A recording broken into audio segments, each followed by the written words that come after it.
Hello friends, કેમ છો બધા? તમારી પોતાની ચેનલ નિશા પટેલ ગુજરાતીમાં તમારું સ્વાગત છે। આજે આપણે આ મેંદા વગર અને તળિયા વગર એકદમ 2 ચમચી તેલમાં એક નવા નાસ્તાની રેસીપી બનાવીશું ફ્રેન્ડ્સ। બાળકોનો તો એકદમ ફેવરિટ બનવાનો છે આ નાસ્તો, અને પીઝા પાસ્તા બધું ભૂલાવી દે એવો ટેસ્ટી બને છે ફ્રેન્ડ્સ।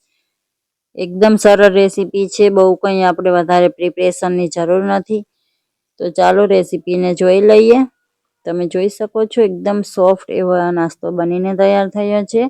તો એના માટે મેં આ સૂજી લીધી છે, એટલે કે રવો। આ બહુ વધારે જાડો રવો છે, તો આપણે આને એકવાર પીસી લેવાનો છે, કારણ કે આપણે બાઇન્ડિંગ માટે બીજી કંઈ પણ વસ્તુનો ઉપયોગ નથી કરવાના। આપણે માત્ર રવામાંથી જ આ રેસીપીને બનાવીએ છીએ। તો આ રીતે મિક્સરમાં એડ કરીને મેં પીસી લીધો છે।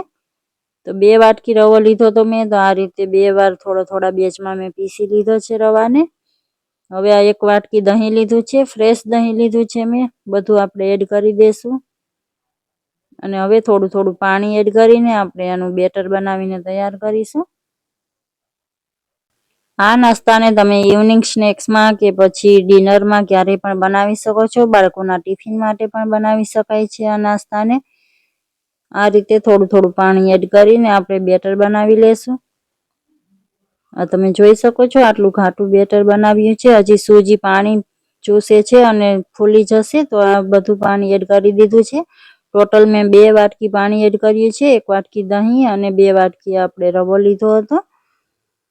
તો આ રીતનું બેટર બનીને તૈયાર થઈ ગયું છે, તમે જોઈ શકો છો। હવે આને આપણે ઢાંકીને 10 થી 15 મિનિટ માટે છોડી દેશું। ફ્રેન્ડ્સ, તમે મારી ચેનલને હજુ સુધી સબસ્ક્રાઇબ ન કરી હોય તો પ્લીઝ ચેનલને સબસ્ક્રાઇબ કરી દો અને બેલ આઇકનને પ્રેસ કરી દો, જેથી કરીને મારી નવી વિડીયોની નોટિફિકેશન તમને મળતી રહે। તો હવે આપણે આ 10 મિનિટ થઈ ગયા છે બેટરને રાખીએ। આ તમે જોઈ શકો છો સારી રીતે બેટર સેટ થઈ ગયું છે। હવે આપણે આમાં નમક એડ નહોતું કર્યું, તો હવે ટેસ્ટ પ્રમાણે નમક એડ કરી દઈશું આમાં।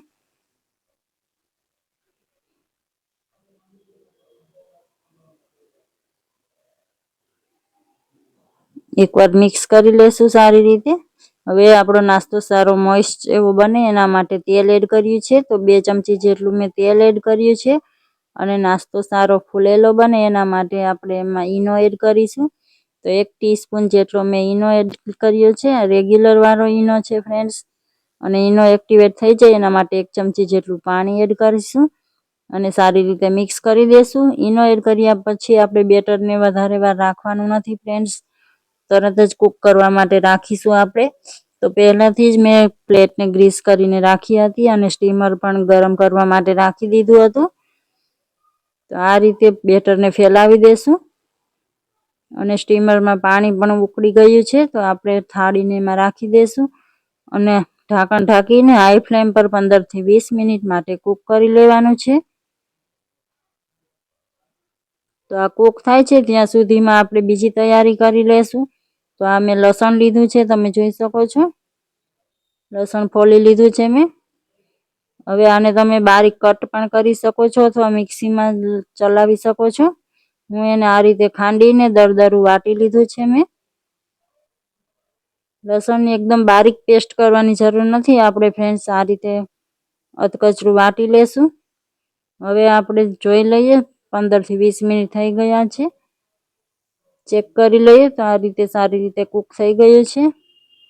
હવે પ્લેટને આપણે બહાર કાઢી લેશું, અને આપણો નાસ્તો ગરમ જ છે ત્યાં આપણે એમાં આ રીતની મેં ક્યુબ વાળું ચીઝ લીધું છે, અને નાના ગ્રેટરથી આપણે એને ગ્રેટ કરી લેશું।